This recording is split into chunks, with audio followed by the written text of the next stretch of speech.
Welcome to the Underground, the Steel City Underground, the black and gold standard for Pittsburgh Steelers coverage.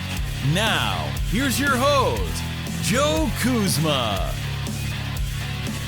Hello, everyone, and welcome to another edition of the Steel City Underground podcast. My name is Joe Kuzma, and I'm flying solo today, fired up about some of the most recent comments and, of course, the clickbait that's flying around the interwebs. We'll see. It's the offseason, folks. We're plucking at things, but when something comes out or something drops and it has anything to do with the Pittsburgh Steelers, it seems like everyone just gets a bug up their ass. I mean, geez. We were going to talk about, I'm going to get Brian, Zach. We've got some position groups we're still going to analyze and look at throughout the course of the offseason heading into training camp. And one of those was the running back position. If you didn't hear, Master Teague, formerly of The Ohio State University. Those who follow the show here know myself and Brian aren't shy about shying away from our fandom of the Ohio State Buckeyes. But Master Teague was just never a guy that, I was like, there's all this panic, right? He's never a guy that I felt in college. I'm like, oh, that dude right there, that's an NFL player right there, right?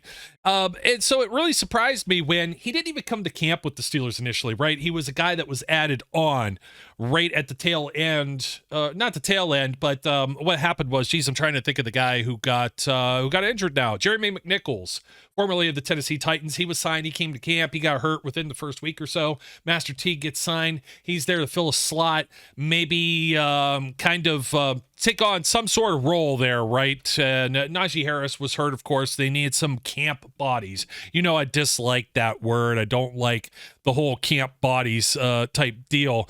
But Master Teague was actually on the practice squad. He was on, let me see, injured reserve, then he was released, then he was re-signed, then he was released, then he was signed to a futures contract. He was only in for like a couple weeks or so of training camp. So I'm trying to think even too, if Master Teague was actually, did he get any playing time that I could recall in the preseason? I don't think that he did, but the point is that everybody was just kind of, they're running their mouths and they're like, oh, what are the Steelers going to do about depth here or there or whatever? It's like, oh yeah, you got 6 carries. That's the first week of the preseason, just 6 carries for 31 yards. And it's like, folks, like, this reminds me of the Kalen Ballage thing. We fall in love with just like a name for whatever reason and just let it go. Like, this isn't one to plant a flag on or he'll die. And somebody that, you know, the other people that are out there, they make such a big deal about this. Who's going to be the depth, this, that, and the other thing. You realize, like, the Steelers could still trade for someone. They still could look. We're going to look at some of the free agents that might be available out there. By the way, Marcus Golden visiting the Steelers, I believe today or tomorrow, this week, some point. Veteran defensive end that would play into the outside linebacker depth. So we'll see, monitor that situation and see how that ends up working out. We're also going to look at the quarterback situation, but there's a little bit difference in this situation here and just some of the nonsense that's been coming out of it. So be careful out there. Don't trip. Don't fall into the bait, into that clickbait trap. Master Teague was probably a guy that was destined for the practice squad again. And you know what? It seems like he's kind of on the break glass and kind of an emergency case for the Pittsburgh Steelers should they need like an extra running back to fill a slot. You know, Benny Snell's still floating around out there. Don't forget Anthony McFarland signed one of these deals too, so he's sitting around there and will be at camp. I mean, come on. Najee Harris is there, and they found Jalen Warren undrafted last year as a rookie. Don't worry, be happy. That's a good situation. So this might make a little bit of a good situation, too. It definitely made for some sensational headlines as Ben Roethlisberger announced he was going to have Kenneth Shane Pickett, I guess first of his name, blah, blah, blah, blah, blah. But the first quarterback taken in last year's NFL draft over to the Pittsburgh Steelers fell down to them at pick 20. Small hands, you know, all that jazz. The local legend from Pitt couldn't let this one go because of, if you remember, Dan Marino and how that all happened. And that just ruined the 80s for the Pittsburgh Steelers, according to anyone and everyone that you talk about, right? So, Footbahlin, a podcast, Channel 7, Ben Roethlisberger has Kenny Pickett on. The long show. And, he's got his little host there, and they eat and they drink. And I would love to do both of those things. But you know what? Sometimes I like to do that off camera. So no slighting towards Ben. It's entertaining. And for the entertainment sake of this, there are some comments from one Mr. Ben Roethlisberger. And he's going to say, I'm going to try not to paraphrase this. I'm taking this, though, from someone else's transcription. And it says, I'm going to be super transparent here. I'm going to get blasted. I probably shouldn't say this, but who cares at this point? Did Ben ever care? The gunslinger doesn't have it anymore, and all these other things that he said in the past. Oh, Ben, when were you never a drama queen? Yeah, queen. He could still be a queen. Drama king. Actually, he's the whole court. Jester too. Dilly. So he don't care at this point, but he's talking to Kenny. I wouldn't say that I wanted Kenny to necessarily fail. But like when someone comes to replace you and you still feel like you had it, 39 going on 40 years old, Ben Roethlisberger, arm construction, whatever, surgery to the elbow deal, still feels he had it. I hope he doesn't come ball out, because then it's like, Ben who? As if Ben will ever be forgotten. As if Ben will ever be forgotten. And Ben Roethlisberger said, early on, I didn't want him to succeed because he was following me up. I didn't want it to happen. That's probably the selfishness of me, and I feel bad for it. But as the season went on and it got to his third game playing, I was rooting for him. I was excited for you, and I wanted you to succeed. I wanted you to win games. I wanted you to get to the playoffs. I feel bad that I felt that early on, but I'm glad that I transitioned to the love of rooting for you, supporting former teammates, but his former franchise. Ben Roethlisberger will forever be immortalized as a Pittsburgh Steeler. Will be soon enough bronze bust in Canton, Ohio at the Pro Football Hall of Fame. There is no doubt about this. He holds every major passing record in Pittsburgh Steelers history. Finished his career with over 64,000 yards, 165 wins to 81 losses in that one stupid tie in that shit game in Cleveland. Excuse my language. 418 touchdowns to 211 interceptions. And who could forget the rest of the accolades?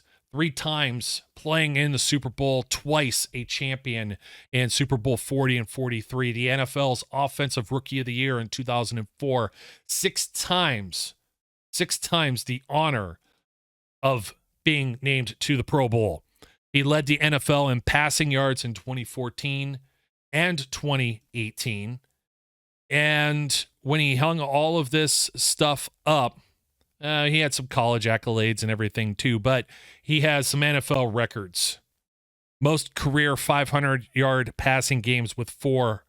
He is tied with Peyton Manning, who most may consider, a lot of people do consider him the greatest of all time. I mean, you're going to have that argument. Tom Brady, it's the same thing as Montana and Marino, and then every one of their predecessors. But to be tied with somebody in even that category, of which Ben wasn't frequently talked about in that category, 4 games, perfect passer rating. Peyton Manning didn't do any more than that, and nor did anyone else in NFL history. He has the most completions in a regular or postseason game, set at 47. His all-time passer rating is 93.5. He's being a little selfish because with those type of numbers and the way that he had played for a very long time, what are we talking about? 18 years in the NFL, 2004 to 2021. Very, very long career, all with one team. I believe he might even have that record as well. It's not listed here, but maybe at least as a quarterback, the most seasons with one team. A legacy that's not likely to be forgotten. He thinks Kenny's going to eclipse him. Eventually, somebody's got to. If you want to see the name, not on the back of the jersey, but on the front, succeed. You want somebody to pick up that mantle, that torch, that legacy you left behind. If somebody supersedes you, oh, well, Pittsburgh Steelers are headed to be like 12 times Super Bowl champions. You know what I mean? Super Bowls don't grow on trees. I think we've been learning that over the last decade or so of entitled fans. of the Pittsburgh Steelers. But what about Ben? Was Ben entitled all this time? We know 2017, the way they exited with the Jacksonville Jaguars. I think week 5 against the Jaguars when they lost at home pretty badly. I mean, who are the Jaguars at that point?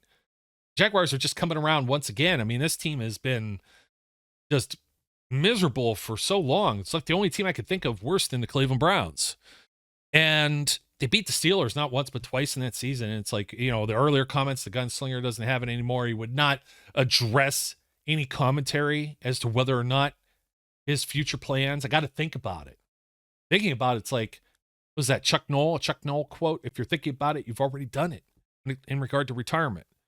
But Ben stayed with us in 2018, his radio show, causing drama, a loss against the Denver Broncos in Denver, trying to find Antonio Brown. Antonio Brown ends up going AWOL, and we know Lev Bell was gone and doing his own thing. And you get to the 2019 season, right?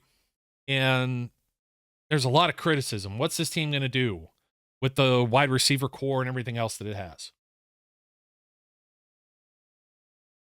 Excuse me, folks. Difficult doing these shows by yourself, especially when I can't take a pause and a break. I have to have a little bit of the high-quality H2O. 36-year-old Ben Roethlisberger, 2018. What are they going? What's he going to do? You know what I mean? He made some comments, of course, about Josh Dobbs and Josh Dobbs being, drafted, and then Mason Rudolph being drafted the year later. Mason Rudolph, of course, drafted in 2018. Dobbs the year before, 2017. Backup guys, but he lost his longtime buddy. I jokingly used to call him the GOAT. I think that name's going to transfer over to another backup quarterback here shortly. Been talking with Mark here at SU, one of our newer contributors, about that. That probably goes to Mason Rudolph. You know I love my backup quarterbacks. I can't hate these guys. They got the amount of pressure to not throw a ball in years and then have to come in and do it. And that's what happened in 2019. Ben gets hurt, as we all know, and he has to come into a game, or not come into a game, but he has to exit a game at halftime. So they get blown out the first week against New England Patriots. Everyone hated Dante Moncrief. Free agent, veteran, wide receiver Dante Moncrief, butterfingers, can't catch a freaking ball to save his life in New England. Well, he couldn't do it at home in Pittsburgh against anybody either. And he was gone by week 8 or 9, but this is what people forget about. And Ben was still working with, Deontay Johnson as a rookie, 2019. And he gets hurt halfway through the second game of the season against the Seattle Seahawks, the home opener for the Steelers. This Steelers team starts 0-3 to start the season, not because they played very poorly. Remember the Minka Fitzpatrick trade. Josh Dobbs gets traded out of here too. Unheralded, undrafted. Devlin Duck Hodges, cool nickname and all, underdog story out of Samford, not Stanford, FCS, old Division I AA, Samford. It makes the team. He was a camp phenom. And during all this, it's like Dobbs is expendable. They trade him to the Jaguars, who had their own problems with quarterbacks and whatnot. They got some kind of pick out of it. And Ben was criticizing that as well back then, if you recall. But Ben had, I think, gotten rid of his radio show by 2019. It was good for a listen, but everybody used to take everything so geez, man, just so offended by everything. So you got to have Mason Rudolph play now. And let's talk about what happened in 2018, because now people are saying Ben hung around too long. Poor Mason Rudolph. I don't know that I feel poor about Mason. I feel bad. Now, Mason did say on the record, he said they didn't have the best relationship, okay? These words were coming out recently. And in the context of all of this as well is whether or not Mason Rudolph had some offers with other teams. I guess there's discussions. He didn't visit. There wasn't anything. There's a lot of stuff that goes on behind closed doors. There could have been some interest somewhere, and he decides to come back to Pittsburgh. Poor Mason Rudolph. Now Mitch Trubisky gets re-signed. Mason didn't know that was already going on. And it's not even re-signed. Trubisky was already signed. I apologize. He was signed. He just had a stupid cap number of $10 million for this upcoming season based on the 2-year deal he signed last year. So this is year 2 of that 2-year deal. They extended him. They stretched that money out a little bit, put some in incentives in case the dude has to play, and he's still the backup quarterback. That's what Mike Tomlin likes. He likes veteran guys. Go back to Byron Leftwich and Charlie Batch, even Bruce Gradkowski for that matter. I'm kind of in the same category of a Mitch Trubisky, right? Michael Vick over Landry Jones, even though Vick got hurt and Jones had to play anyway. And that Jones had a little bit of time. He was the primary backup for Ben for just a couple of seasons. But Mason was not, Mason was afforded this job. They had enough confidence in him. They drafted this guy. They moved up, don't forget, 2018, ahead of the Cincinnati Bengals. That would have been interesting. I mean, if the Bengals still end, did they end up with the top pick and end up taking Joe Burrow if Mason Rudolph is already there? Now, if they have the top pick and Joe Burrow's staring in their face, of course they do. But what if they're like pick 4? Like Joe Burrow's not there. And then it's like, do they take a quarterback and who do they get? And how does that play into? It's like all of these things. Like if you went back to the future and you just, it's one of those things like the wind blows this direction and you've just altered the course of history. But they moved up over the Bengals to take Mason Rudolph. He was the 6th quarterback taken. He got selected in the 3rd round because 5 other quarterbacks were taken in the 1st round. Some of those quarterbacks are not with us anymore. Maybe, I don't know. Is Josh Rosen still kicking tires somewhere? He might be. How many teams has he been on? And Josh Allen's still out there. Lamar Jackson just signed, but Baker Mayfield and Sam Darnold, the other 2, they're bouncing around the league right now as well as 1st-round picks. And I always kind of alluded to whether or not was Rudolph a steal. I always thought Rudolph is better than what people might give him credit for. But what was he working with in 2019? It's not his rookie season, but it might as well be. He didn't suit up in the previous year. I don't believe so at all. And he doesn't even have a quarterback's coach at this point. You have Randy Fichtner, who had taken over as the offensive coordinator for Todd Haley the year before. And that was working okay until now it no longer did, right? And then there's just a lot of other rash injuries to this team. They start out 0-3. They play at San Francisco, this Minkah Fitzpatrick trade. If you remember, James Conner fumble.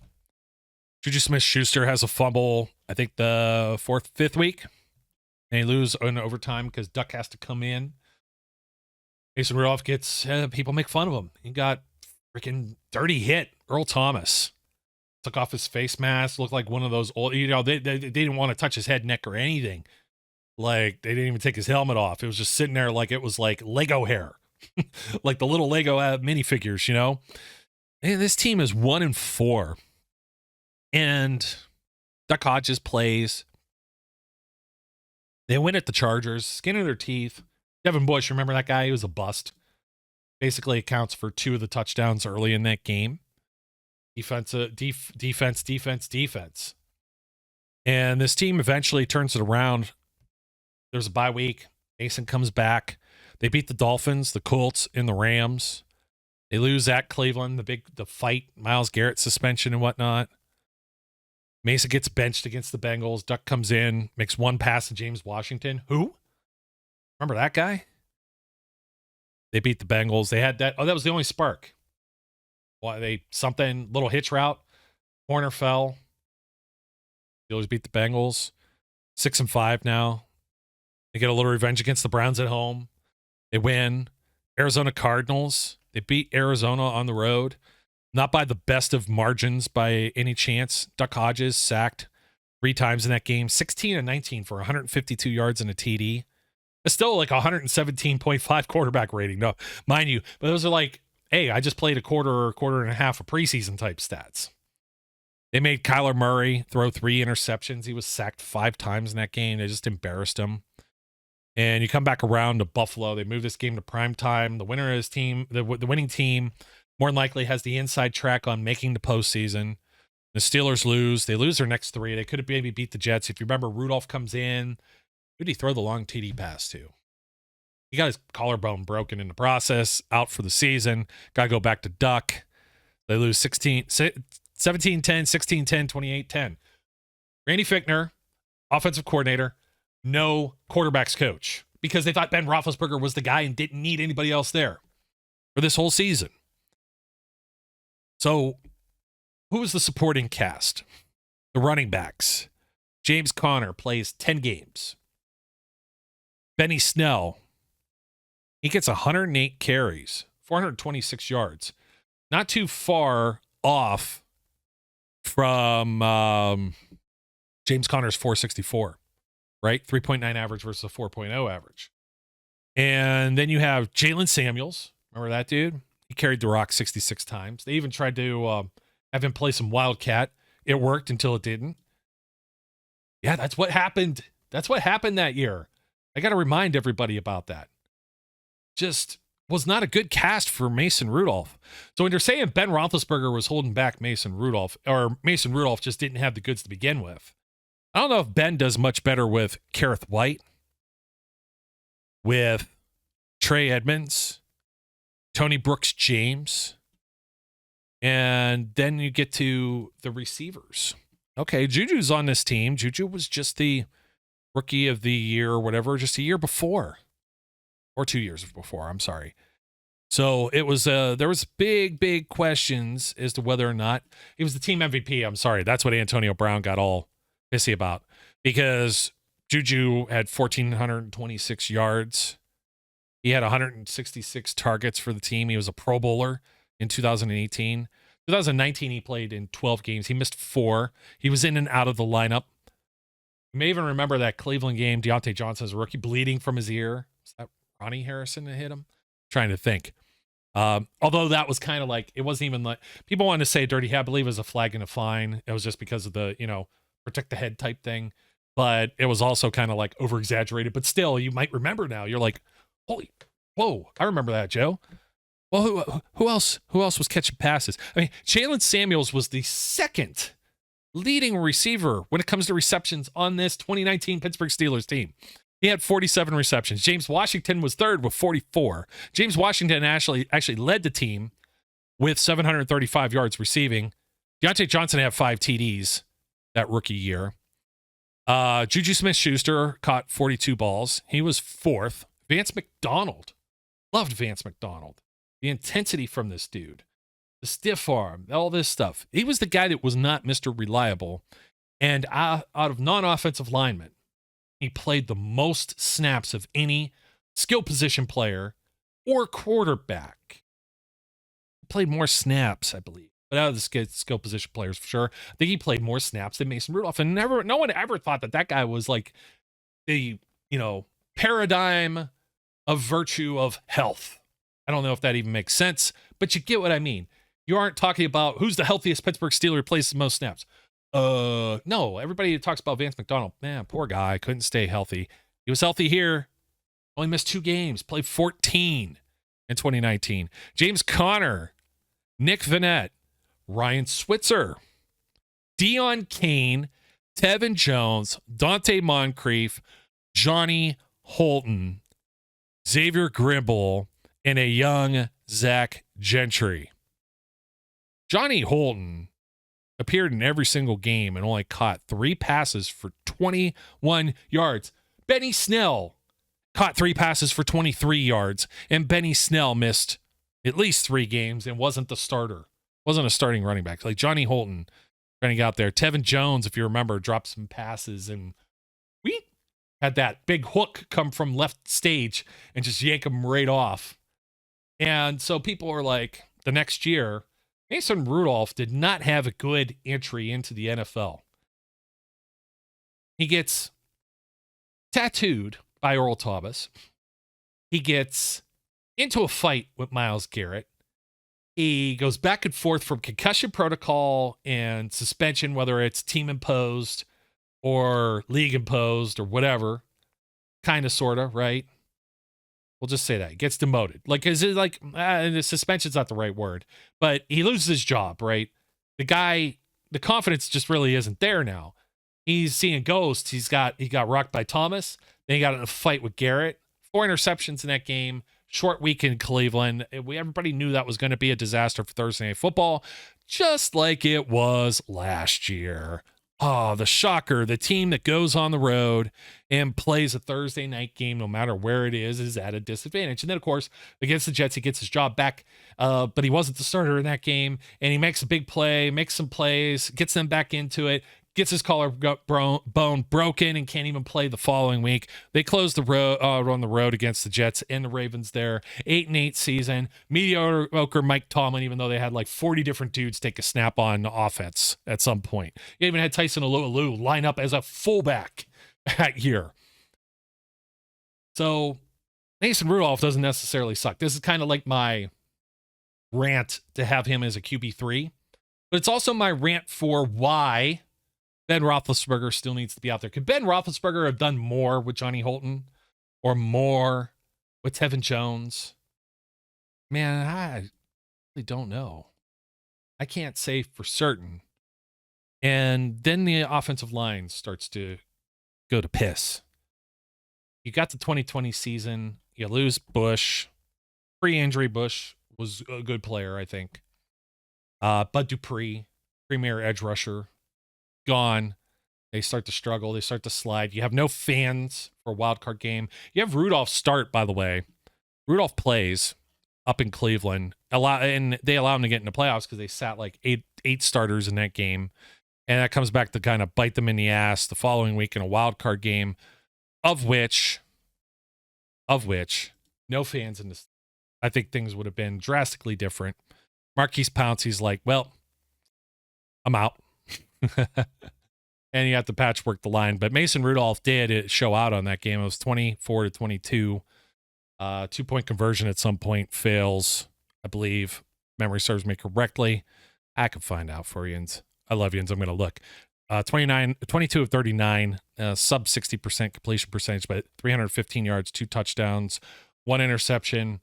And in that mix for Mason Rudolph, he was the only guy not named Ben Roethlisberger since Ben Roethlisberger, and maybe even a few before that, to throw for 300 yards as a Pittsburgh Steelers quarterback. The particular game, pass failed. Our Juju Smith-Schuster scores, and then the 2-point conversion intended for, let's see who this was actually for, Chase Claypool. Oh, man, you can't make this stuff up. Was supposed to be the dude. He was kind of hindering Kenny. That's why he's not around anymore. So it's kind of my rant with Ben and greatness. Ben gets 2 more years. That team is like 11-0 to start. COVID year, messing up their schedule, moving their bye week. They overcame a lot of adversity until they couldn't. And then it was done. And then he loses some of his dudes, loses David DeCastro. I think I had it. This one image that I had put up, you could see like Kevin Dotson's blocking here. Kendrick Green, Trey Turner. I'd say the offensive line's a little different, especially coming into this season, even last. And people, Ben wasn't necessarily a lock to come back in 2021. $40 million or more cap hit. Had to have some of that reworked. Took $5 million as a pay cut.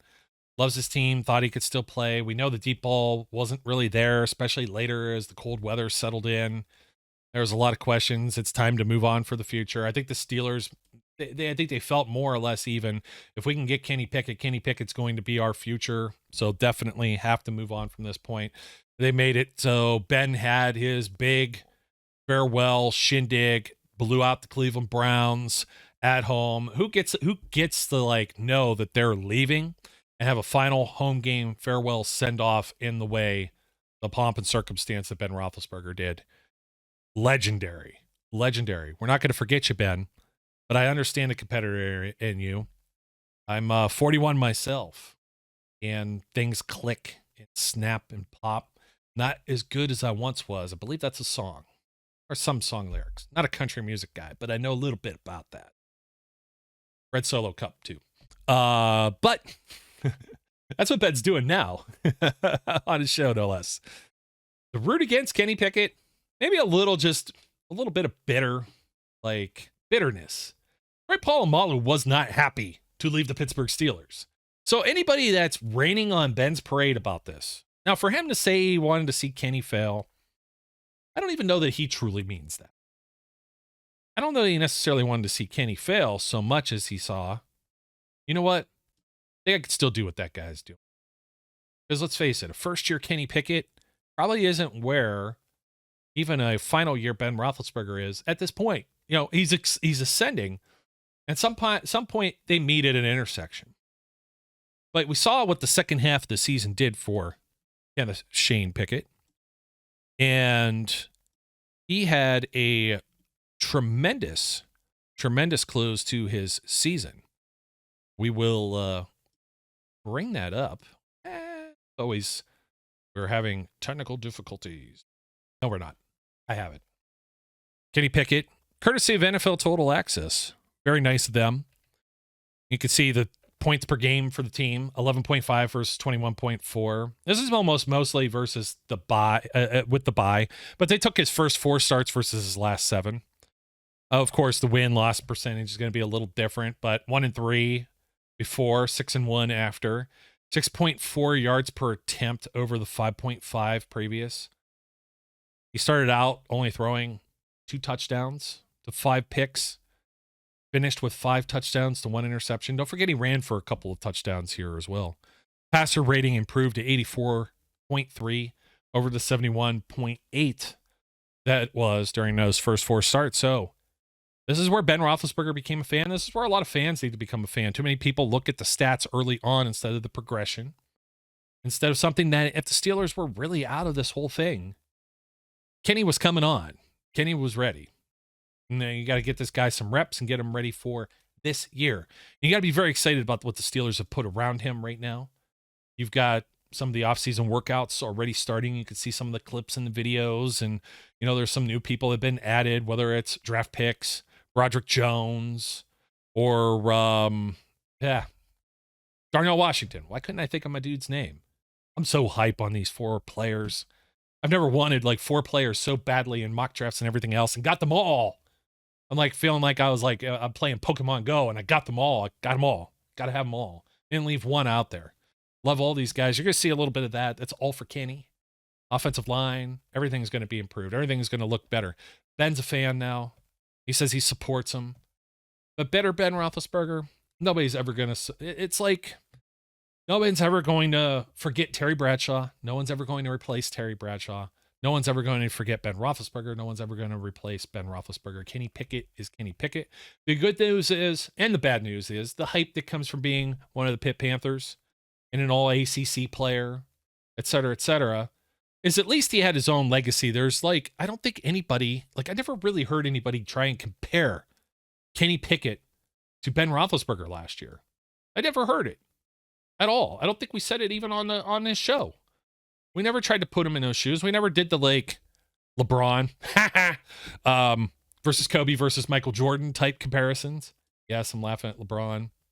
Still left Cleveland again. I know most people don't like Cleveland. Basketball only, okay?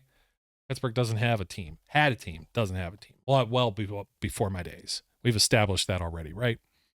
But Ben, you'll be a future Hall of Famer. You're always loved.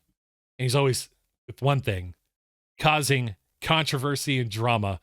Even into his elder years. Could he still maybe play? I don't know, man. You look at Phillip Rivers, it's I'm glad Ben didn't hang along like that. You know what I mean?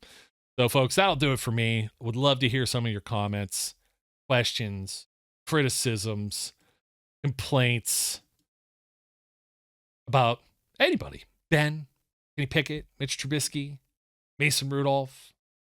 But, yeah, what a mess the team was with some.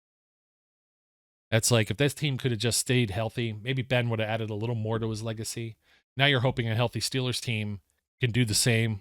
Kenny Pickett and his rookie contract and the pieces that they've added around him and the pieces that I believe that they're going to continue to still add to him.